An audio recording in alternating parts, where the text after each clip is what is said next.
you've allowed that to happen. Thank you. Thank you very much. Tommy, please. Yeah, thank you.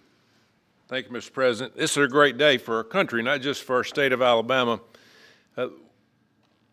We need help in our military. We need to catch up. And as Secretary has said, we're not behind in space, but we know where we're at, and we need to expound on that. Now, this move will save the taxpayers $480 million. It's not going to cost more. It's going to cut $480 million. We have the plans intact. It'll be behind a secure wall in Huntsville, Alabama, at Redstone Arsenal. We have 40,000 people there. We have the FBI there. We have missile defense there. We have NASA, Blue Origin, and SpaceX. It is the perfect place for Space Command. I would tell you today, and I've spoke with the President for the last 3 or 4 years about this. If I thought it needed to go somewhere else because I understand the security of our country, I'd be for that. But the best place for Space Command is Huntsville, Alabama, because what we have and what it means to this country is going to be so important. So thank you, Mr. President, for this, and we look forward to building a huge Space Command and having the Donald J. Trump Space Command Center in Huntsville, Alabama. Here, here. JD, would you like to say something? Sure. Well, Mr. President, thank you. I'll be very brief here. I lobbied the president hard to put it in Ohio, but he said these people behind us, these Alabamas, are just too powerful and too persuasive. And so it's in Alabama, but as Tommy said, this is exactly the right place for Space Force and Space Command. I think Americans ought to appreciate it and ought to appreciate the fact that you can't win the battle of the future unless you control the skies. The cyber security, the communications, the entire infrastructure of the battle in the 21st century will be in space. So it was a visionary move in the first administration for the president to set up Space Force, and I think an equally visionary move to make sure that Space Force is right where it should be in Huntsville, Alabama. Thank you, sir. Thank you very much. Gentlemen, anybody want to say anything? Would you like to say? Mr. President, another promise made, another promise kept. You think about it, Redstone Arsenal is critical to national security. The president said when you were the 45th president, let's do what's right for national security. And today, that's exactly what we're doing. It's not because of this or that. It's because it's right for national security. You think of the 21 categories that were evaluated to determine what was best for national security. All indicators pointed back to Huntsville, Alabama, and Redstone Arsenal. We have the right people at the right place at the right time. Mr. President, on behalf of the people of the 5th Congressional District and all of Alabama, thank you for keeping your word. Thank you. Absolutely. Thank you very much. Anybody? Let me just say, Mr. President, I want to say thank you. And thank you for doing this because it was the right thing to do.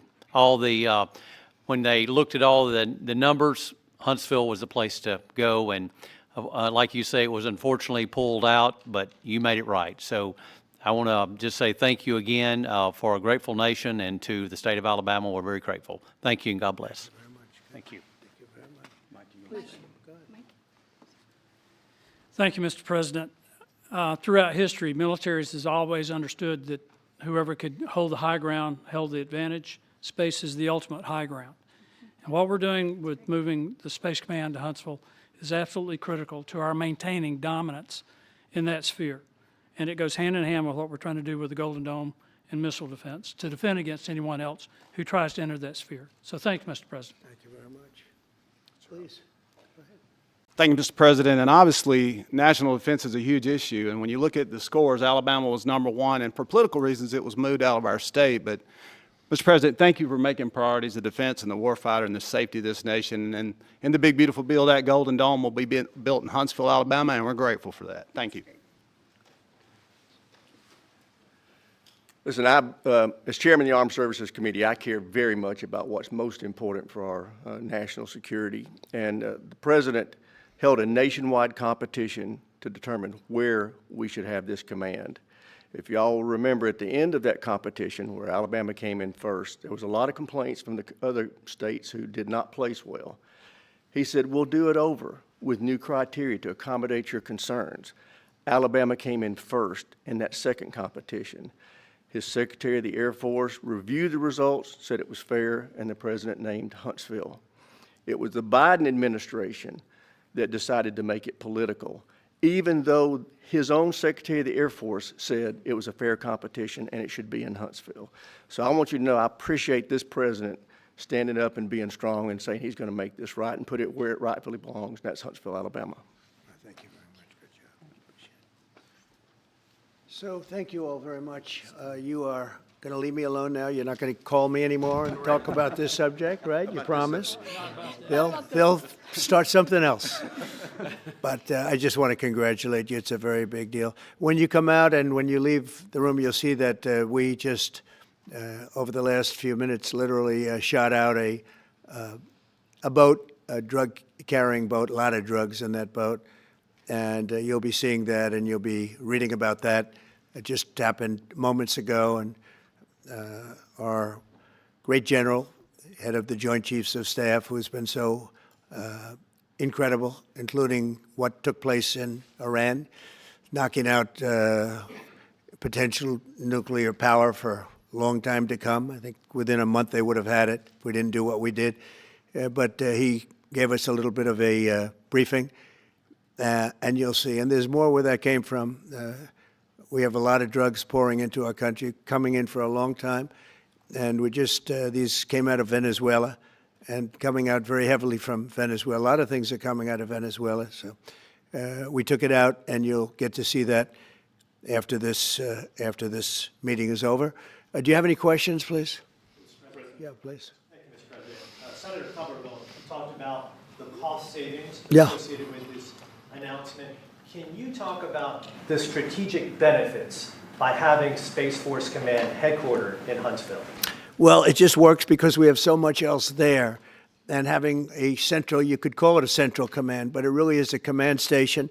Also, even locationally, where it is, and when you think about flying distances, if you can save a half an hour as fast as some of these planes go and things go, and even the rockets go, if you can save by having the best location. So we went out, as you know, to experts, and we had 4 different groups of experts. They all said this was the best location. I also loved it from the standpoint, I know the people of Alabama, they are great people, work hard, and there's no games, and they're very proud of it. And I would say they fought harder for it than anybody else also. A lot of states, 5 states really wanted it, but they wanted it more. And I kid you not when I say that these people, they spoke to me a lot. That's all they wanted to talk about. They didn't want to talk about the weather. They only wanted to talk about moving to this location, moving to Alabama, Huntsville in particular. So we're honored to do it. They really wanted it badly, and they got it. Peter? President Trump, something completely different, but about a big viral social media trend over the weekend. How did you find out over the weekend that you were dead? You see that? No. People didn't see you for a couple days. 1.3 million user engagements as of Saturday morning about your demise. Really? I didn't see that? You know, I have heard, it's sort of crazy, but last week I did numerous news conferences, all successful. They went very well, like this is going very well. And then I didn't do any for 2 days, and they said, there must be something wrong with him. Biden wouldn't do them for months. You wouldn't see him. And nobody ever said there was ever anything wrong with him, and we know he wasn't in the greatest of shape. No, I heard that. I get reports. Now, you knew I did an interview that lasted for about an hour and a half with somebody, and everybody saw that was on one of your competitors. I did numerous shows and also did a number of truths, long truths, I think pretty poignant truths. No, I was very active over the weekend. They also knew I went out to visit some people at the club that I own, pretty nearby on the Potomac River. And no, I've been very active actually over the weekend. I didn't hear that one. That's pretty serious stuff. I'm glad it's Well, it's fake news. You know, it's just it's so fake. That's why the media has so little credibility. I knew they were saying, like, is he okay? How's he feeling? What's wrong? I said, I just left. And it's also sort of a longer weekend, you know, it's Labor Day weekend. So I would say a lot of people, no, I was very active this Labor Day. I had heard that, but I didn't hear it to that extent. Go ahead, Peter. something else. We know that this country has a huge problem with school shootings. You've said that you're open to sending the National Guard pretty much anywhere. Would you ever consider sending an armed National Guardsman to every school?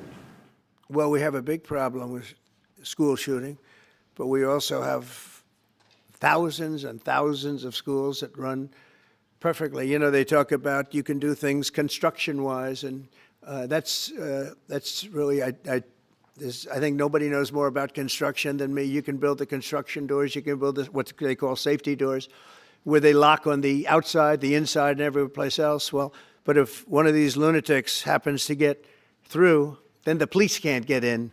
Then they're looking for keys all over the place, and it takes a lot of disadvantages to doing, spending billions and billions of dollars and actually making it safer in some way for some of these lunatics that we're dealing with. But I don't think so. I've thrown out the concept. We have great teachers that love our children. The parents love the children. Teachers love the children too.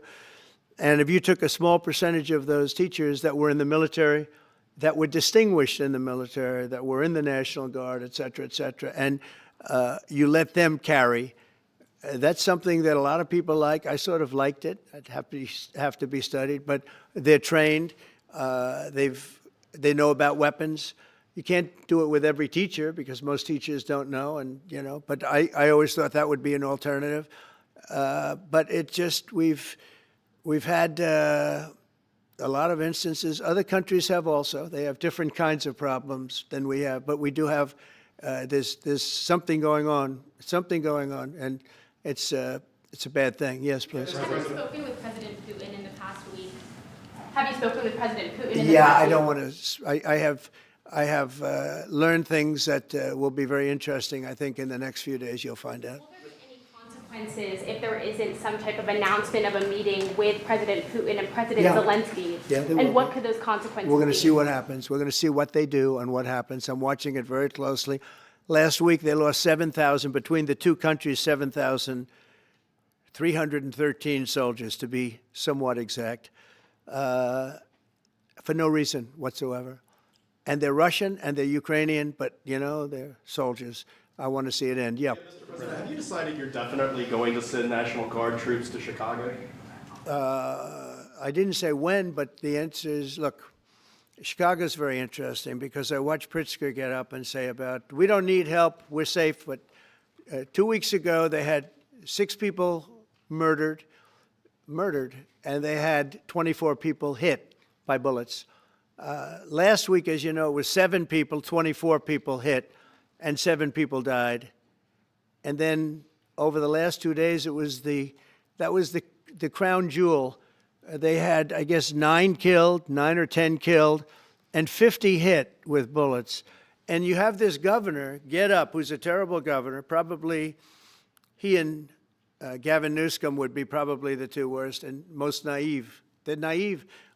Either they're naive or they're very untruthful. And he'll say, we don't want any protection. We don't need. So in the last 3 weeks, he's lost almost 20 people killed. There's no place in the world, including you can go to Afghanistan, you can go to places that you would think of. They don't even come close to this. Chicago is a hellhole right now. Baltimore is a hellhole right now. Parts of Los Angeles are terrible. If we didn't put out the fires, and I mean the other fires, the bullet fires, they didn't do a good job with, they should have had the water coming down, like I said. We had to release the water. We had to go in and release the water to L.A. It's so badly run. But if I didn't send the National Guard into Los Angeles, I would be making an announcement today. I'd be talking about Huntsville, and I'd simultaneously be saying, by the way, the Olympics is not coming to Los Angeles. If we didn't do that, and even the sheriff, the top law enforcement person in Los Angeles said, we could not have handled it without them. So that's what he said. Did you make your mind up on Chicago, though? Well, we're going in. I didn't say when. We're going in. When you lose, look, I have an obligation. This isn't a political thing. I have an obligation. When 20 people are killed over the last 2.5 weeks, and 75 are shot with bullets. So let me tell you a little story about a place called D.C., District of Columbia, right here where we are. It's now a safe zone. We have no crime. It's in such great shape. You can go and actually walk with your children, your wife, your husband. You can walk right down the middle of the street. You're not going to be shot, Peter. You're safe. Everyone likes you anyway. They probably wouldn't do it. But it's so dangerous. And there are people in this audience that you've suffered greatly. There are people in this audience that have been mugged and hurt badly, and they don't want to talk about it. Maybe you were very brave in talking about it. You made quite an impression on a lot of people. I appreciate it. But there were other people in this room that have been hurt very badly just walking down the street in D.C. Washington, D.C. is a safe zone right now. It's a safe city. The restaurants are open. They're booming. You can't get a restaurant. New restaurants are announcing that they're going to be open. This took place in 12 days. Now it's 15 days, but 3 days ago it became what's known as a safe zone. It's a safe city. And this city was really bad, really, really bad. We took 1,600 people out, hardcore criminals that will not be coming back anytime soon. And we're very proud of it. You know, to have our nation's capital lose every week, you know, it was like years, many years, where every single week somebody was killed for many, many, many consecutive weeks. This went on for years. And then we had, last week it was announced that nobody was killed last week. And I made that announcement in front of a very distinguished leader of a country. And I'm saying proudly, ladies and gentlemen, nobody was killed in Washington, D.C. this week. He looked at me like, what's that all about? I say, yeah, we have a little bit of a crime problem. And we don't have a crime problem in Washington anymore. And the mayor has been very helpful, and the police commission has been very helpful, and it's been a great team. And I would love to have Governor Pritzker call me. I'd gain respect for him and say, we do have a problem, and we'd love you to send in the troops, because you know what? The people, they have to be protected. I saw today on one of your networks, not a friendly network, really the opposite, I would say, very unfriendly network. And they interviewed about 12 people on this morning. Most of them were African American, they were black. And they were saying, please, please, please let the president send in. These were people from Chicago. Please, we need help. We need help. We can't walk outside. We're petrified.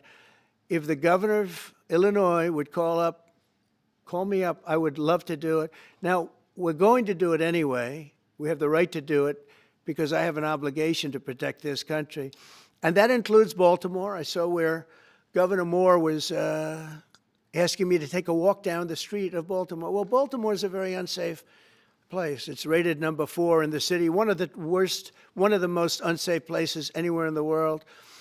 But, you know, we took care. This was a beautiful thing that happened in Washington because we showed that it could be done. And this wasn't just sending big, strong guys, and they are big and they are strong.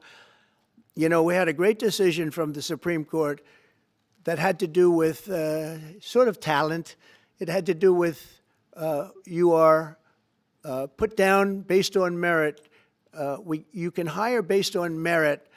So merit for a soldier or for a policeman is strong, physically fit, having a certain ability, not a person that is woke and got the job through woke, but wasn't strong enough to lift a gun out of the holster, et cetera, et cetera. No, I looked at the police. As you know, last week I went over, we had a meeting there had to be 300 people, and they were all very impressive looking. And when the bad guys see them, they're not going to do a thing. And so I'm very proud of Washington. It serves as a template, and we're going to do it elsewhere. But Chicago is certainly going to be high. I would love to have him call. I would love the governor of Illinois. I'd be honored to take his call.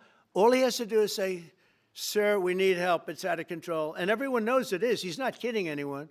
I would love to have, I would say, Governor Moore call, because I watched him over the weekend trying to explain that Baltimore, what they need is housing. No, they don't need housing. They need to get rid of the criminals. These are hardcore criminals. You know, we took many people off the streets of Washington, D.C. They're hardcore. They're not going to be good. In 10 years, in 20 years, in 2 years, they're going to be criminals. They were born to be criminals, frankly. They were born to be criminals, and they're tough and mean, and they'll cut your throat, and they won't even think about it the next day. They won't even remember that they did it. And we're not going to have those people. Washington, D.C. is now a safe zone. It's a safe place, and you can walk, Katie, you can walk right down the street with, by the way, one of the biggest human beings I've ever seen, which is her husband. He was a football player for like 11 years in the NFL. He's a big person. But big doesn't mean anything when they have guns and when they have knives and everything else that they have, right? But you can walk right down the street, even by yourself, and you're totally safe. Washington, D.C. is a great thing. Yes, ma'am, please. Mr. President, as you're calling on Democratic leaders across the country to work with you on crime, do you see your efforts here in D.C., including, for example, working with Mayor Bowser here as a model for bringing more bipartisanship in matters not only with crime, but also issues that matter to everyday American people's lives? So Mayor Bowser's been great. She could have taken the thing, oh, well, and then after I clean it up, they'll take credit for it. You know what they do is they take credit. Like, we cleaned up Los Angeles. We did a great job there. And it was overwhelming what was going on. And again, the police chief made a statement that we could not have done, there's no way they could handle it. You saw what was happening out there. It was going to be a disaster. We stopped it cold. If we didn't do that, would have been a very sad day. And you know, remember, we have the Olympics, we have the World Cup, we have all these things coming, and we have 250, all of these things coming. But I watched Newsom get up and say he's doing a great, he's not, we're the ones that did it, and that's okay, whatever it takes, but the main thing is but he got up and said, we did it. Well, he didn't want us there, and he's going to need us again because it's starting to form again. I see it. It's starting to form again. You know, we have to maintain. It's like maintenance on an airplane. You can buy it, but you have to maintain it. And if you don't maintain it, a good plane becomes very unsafe very quickly. So it's an honor to do it. It's a lot of presidents wouldn't do what I'm doing. I don't need this heat. But when I watched television last night and I'm watching the news and I see that 9 people were killed in Chicago and 54 were badly wounded with bullets, I say, that's not this country. We have to do something. And I do say this, I say this very much. I'm not speaking to anybody but them right now. I would love to receive calls from governors and mayors saying they need help. We'll help them. We have a lot of people. We have a great force. We have a great military force. You know, Pete will tell you that when I was running for office, and this was a big headline, I think, you know, probably got me a couple of votes, but you couldn't sign people in the military. Nobody wanted to join the military, the Army, Air Force, the Navy, Marines, Space Force, Coast Guard. We never forget Coast Guard because they've done such a great job. Never. But nobody wanted to join any of them. We were way below what we wanted. Every single one. The closest was the Marines, whatever that is. You'll explain that to me. But the closest was the Marines. But every service was way down, way down. And then I got elected, and our country's the hottest country anywhere in the world right now. Everybody's talking about the USA. They're talking about the job that we're doing. Everybody. We have the best economy. We have a very, very important decision being made by the Supreme Court because our country is the richest, the strongest, the most powerful. But if for some reason some liberal court, I'm talking about the court that just ruled, where even an Obama judge voted in favor of us, which I gave him a compliment yesterday, as you know. I said that took great courage. But it's a liberal court, and it's going up to the Supreme Court, who I think have been incredible people. I think they've made very wise decisions. But the tariff question, because without the tariffs, this country is in serious, serious trouble. We've taken in almost $17 trillion of investment is coming in. Most of it is coming because of tariffs. And if for some reason somebody wanted to be politically correct, I actually think it's unpolitically correct. I think politically correct is to approve it because there's nothing so popular as what's happened to our country. Our country is doing so well.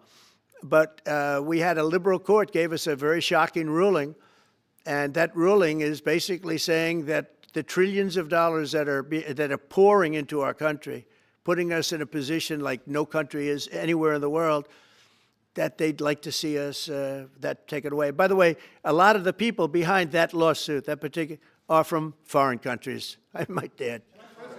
There's a video that is circulating online now of the White House where a window is open to the residence upstairs and somebody is throwing a big bag out the window. Have you seen this? No, that's probably AI. generated. So, Actually, you can't open the windows. You know why?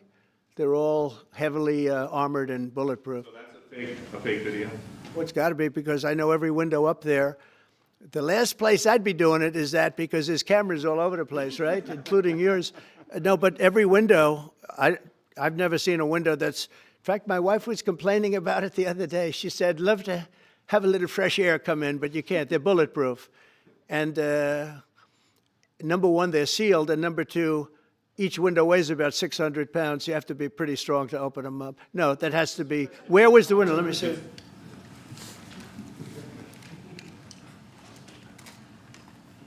Maybe from the renovations? Which is the window? It looks like this is on the 15th Street side, I think. So right here. Yeah, those windows are sealed. Those windows are they're all sealed. You can't open them. what you were saying regarding the federal. It's the kind of thing they do. And one of the problems we have with AI, it's both good and bad. If something happens really bad, just blame AI. But also they create things, you know, it works both ways. If something happens that's really bad, maybe I'll have to just blame AI. But there's truth to it, because I see so many phony things. I saw something as I was growing up, from the time I was a baby till now. I said, who did that? It was AI generated. So it's a little bit scary, to be honest with you. But those windows are all very heavily sealed. Thank you, Mr. President. I want to follow up with what you were saying regarding that federal appellate court that ruled against you and your administration as it relates to your ability. Well, they ruled against our country, the court, and they ruled against us before. It's a very liberal court. You called it highly partisan in your Well, it social certainly media is. posts. It certainly and in is. fact, it was along ideological lines, 7-4. Well, except that we actually got one of the Obama judges that was appointed by President Obama voted in favor of the tariffs, because he felt it was imperative for our country to thrive and survive even. And I gave him credit. I said, you know what? That took a lot of courage for him to do it, because you don't see that often. So my question is, I suspect you're going to appeal that all the way to the Supreme Court. Well, we already have, yeah. In fact, we're doing something else. We're going to be going to the Supreme Court, we think, tomorrow, because we need an early decision. I mean, look, the financial fabric of our country, we're a rich, incredible country right now, and we're able to, you know, other countries use tariffs on us for years, and we never did. I did a lot during my first term, but then we had COVID, and we had to focus on other things. You couldn't be tariffing Italy, Spain, France, as they were dying by the thousands and millions. But we did with China, and China paid us billions and billions of dollars. And I started the process, but then I had to end it a little bit because of COVID. We focused on that. But no, it's a very important decision. And frankly, if they make the wrong decision, it would be a devastation for our country. We've taken in trillions of dollars. And by the way, all these countries signed agreements, as an example. They're all happy, everybody's happy. But some whack job put in a lawsuit. It went before a very liberal court, and the liberal court ruled, it was 11, they ruled 7-4, with one of the most liberal of them all voting in our favor, because they're patriots. I think I give tremendous credit to that judge. And now it's going to the Supreme Court. Now we're going to be asking for early admittance. We're going tomorrow, and we're going to ask for an expedited ruling, because, you know, when you look at the stock market's down today, the stock market's down because of that, because the stock market needs the tariffs. They want the tariffs. If you look at AI, all of those, you know, all of that money that's going to be invested, trillions and trillions of dollars, the biggest thing, bigger than the internet, I suspect. It's the internet plus 3 or 4 other things combined. We are leading very substantially with AI. We're leading because of tariffs. We're leading because of talent, and this is where they'd like to be. But without the tariffs, we wouldn't have a chance, because we wouldn't be able to protect those investments of the companies coming in. So if you took away tariffs, we could end up being a third world country. That's how big the ruling. So we're asking for an expedited ruling. As a backstop to that, President, you have a Republican-controlled Congress. You control the House. You control the Senate. Yeah, but we don't have 60 votes. We don't have 60 votes. I'd love to do that. Oh, if we had 60 senators, if we got the 60 votes, we would get them. but we need 60 votes, and we need, a certain number in the House. I think we'd get, I don't know, we have about 5 of them here. Would everybody agree with me on tariffs? Without tariffs, we're a different country. We have taken in so much money, and here's the thing. We signed a deal with Japan. They're paying us hundreds of billions of dollars. We signed a deal with South Korea. We signed a deal with the European Union. We signed a deal with Europe. And those countries are paying us $950 billion, and they're happy about it. They're okay. As one of them said, it's amazing that we got away with it so long.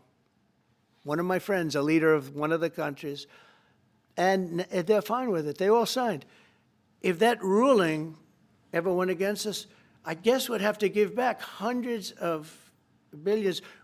We would have to give trillions and trillions of dollars back to countries that have been ripping us off for the last 35 years. And I can't imagine it happening. On a legal basis, they have no legal basis whatsoever. But on a common sense basis, it would destroy America. Okay. We talked about controlling the sky. On Sunday, the satellite signal of Ursula von der Leyen's plane was alleged. With Ursula? Well, she had an interesting event. She's a tremendous woman. And so what are you asking me about her? NATO is concerned about it, too, about this. Sure, NATO is concerned about it. Well, nobody knows where it came from, but they did take away her ability to use a phone. Sometimes that's a good thing. Sometimes that could happen to me. I'd be very happy. Mr. President, reducing the tariffs on India from 50%. What does that mean? Are you considering taking away some of the tariffs that you've imposed on India? You had posted. No, we get along with India very well, but India has, you have to understand, for many years it was a one-sided relationship. Only now, since I came along, and because of the power that we have with tariffs, India was charging us tremendous tariffs, about the highest in the world. They were about the highest in the world, number one. And we therefore weren't doing much business with India, but they were doing business with us because we weren't charging them. Foolishly, we weren't charging them. So they would send in massive, everything they made, they'd send it in, pour it into our country. Therefore, it wouldn't be made here, which is a negative. But we would not send in anything because they were charging us 100% tariffs. And, I'll give you an example, Harley Davidson. Harley Davidson couldn't sell into India. There was a 200% tariff on a motorcycle. So what happens? Harley Davidson went to India and built a motorcycle plant. And now they don't have to pay tariffs. Same thing as us. So what we're doing is literally thousands of companies are coming into the U.S., car companies, AI, but, more traditionally, car companies. We have so many car company factories under construction or being designed right now. And they're coming from China, they're coming from Mexico, I must tell you, and they're coming from Canada, a lot of them coming from Canada. But they're coming into our country because they want to build here. And they want to build here for two reasons. Number one, they'd like to be here. And number two, the tariffs are protecting them. And number three, they want to avoid paying tariffs. When they build their cars here, they don't have any tariffs to pay. When you build here, you don't have any tariffs. Mr. President, Go ahead, in please. light of the Minnesota shooting last week, the Department of Homeland Security is now awarding more than $100 million to hundreds of faith organizations across the country to help them ramp up security. What's your vision for further protecting religious liberty across the country amid incidents of threats and So violence? religious liberty is so important, and we're talking about every religion now, and we're doing things on that nobody else has ever done, and we're going to be having a big announcement in about 2 weeks on that question. Yeah, please. On Space Command, sir, are you concerned that people may not be willing to relocate from Colorado to Alabama? No, I'm not worried. It will get somebody else. The problem with Colorado is they have a very corrupt voting system. Look, I have so many friends in Colorado. Anytime you have mail-in voting, you have corrupt elections. Very simple. It's very simple. Even Jimmy Carter said it with his commission. They set up a commission with him and Scoop Jackson and some people, highly regarded people. And they said the finding was, if you have mail-in voting, you will have corrupt elections. Well, your radical left governor decided that he was going to have all mail-in voting in Colorado. Once you have all mail-in voting, and for whatever reason, the Democrats cheat. And they cheat like, They're not stupid. That's the only thing. They're no good on policy. They're no good on management. They're no good at government. But they're great at cheating. And they stick together, too. I give them credit for sticking together. Please. Obviously, this is a big win for national security, moving this to Alabama. We've all can agree with that. Big. Is there any idea of the economic impact this has on the state and on that local area? Katie, do you want to answer that? Look, I mean, go ahead. Please go. This is going to be tremendous. I mean, the state of Alabama, what we've seen through this process is the worst of Washington. We've seen politics get in the way of what is best for the warfighter, what's best for national security. And the state of Alabama is about to show the country the best among us. So we know the economic impact is going to be tremendous. There at Redstone Arsenal, we're proud to house everything from the FBI to headquarters there for material command to a number of things. We obviously have NASA with Marshall Space Flight Center, and so this naturally fits within. When you look at the decision matrix that they placed in front of us, that's why we ranked so high, is because we have the resources necessary and the ability to build out quickly to meet the needs in front of us. As far as economic impact, it would be tremendous. Does anybody have an exact number? 1,600 jobs. 3,000 spinoff. With 3,000 spinoff. Look at this. This is teamwork right here.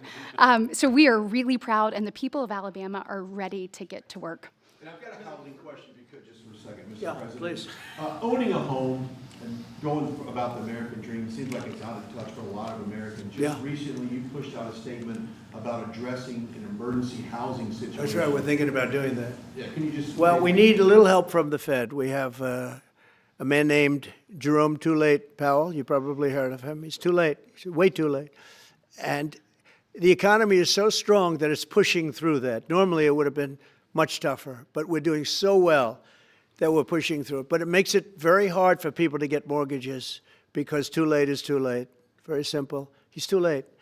And probably political, whatever. He wasn't too late before the election. Before the election, he was cutting rates, right? Because he was hoping that, I guess, Biden would get in or that Kamala would. He was a big Biden guy. Explain that one. And then he was a Kamala person. But he was hoping, I guess, she'd win, I guess. I don't know. It didn't work out too well. But, yeah, we need a very serious cut. You know, I think that if you look back many decades ago, the United States was always the lowest, even if they were doing badly. The United States was, because without the United States, everything in the world would die. It's true. It's so powerful. It's so big. And I made it really big in the first 4 years. Then it started to degenerate with what this Biden administration did. But we've built it up to a level that I never thought we could be at this quickly. We're the hottest, we're the best financially. The money coming in is so big because of tariffs and other things, but because of tariffs. Tariff gets us even those other things. Plus, it gets us great negotiators. I settled 7 wars, and numerous of those wars were because of trade. And numerous of the trade deals that I made were because of tariffs. It gives you a great negotiating ability. If that ability were taken away from us by a liberal court acting on essentially foreign nations, asking to get help from the United States government, when they've been doing this to us for 40 years, that's why we have $38 trillion in debt. We won't have it for long if they let us, if they allow us to do what everybody knows we should be able to do. Yeah, please. Mr. President, another Biden-era action that you're now reversing is that you signed a deal last week to make federal buildings adopt and embrace classical architecture styles again. Can you talk to us about why you do that, and also what's your vision? Well, we want to see beautiful buildings. Now, you know, it's in the eye of the beholder. I've seen architectural reviews over the years. I'm an expert at it. I've gotten a lot of great reviews. But I've seen buildings that I didn't think were very good get great reviews, and I've seen great buildings get bad reviews. So, but it's just a standard. We want to have a good standard. We're building something here, you know, for 150 years they wanted a ballroom at the White House. We're doing something at the highest level using great architects and all. And, you know, it's very exciting. But we have a lot of interesting things happening architecturally in D.C. And D.C. is like a different place. And, you know, even the contractor said, sir, we walked down today, we feel like much safer. It's like a different place. Washington, D.C. is great. Now, we're going to also beautify it. We're going to put a topping on the roads. We're not going to rip them apart and take 4 years to build a road that was exactly the same by the time you build it. But we're going to put toppings, we're going to put new medians in, we're going to get the graffiti off, we're going to put tiles up in the tunnels where the tiles are missing. We'll do the whole tunnel instead of, a little area where you see new tiles, old tiles that never look too good, but they could use it. They've been up for 50 years. They've served their duty. But we're going to make this within about a 20-mile radius from the White House. We're going to have this place spick and span. It's going to be crime-free, and it's going to be spick and span. You'll be proud of Washington again. Go ahead, please. Sir, China's having a massive military parade that President Putin and Kim Jong-un will be attending. Do you interpret that as a challenge to this? And are you concerned at all about those countries trying to be some sort of counterweight? Not at all. China needs us, and I have a very good relationship with President Xi, as you know, but China needs us much more than we need them. No, I don't see that at all, no. And I had actually a very good meeting with President Putin a couple of weeks ago. We'll see if anything comes out of it. If it doesn't, we'll take a different stance. One March today in California ruled that your deployment of National Guard troops to Los Angeles was illegal.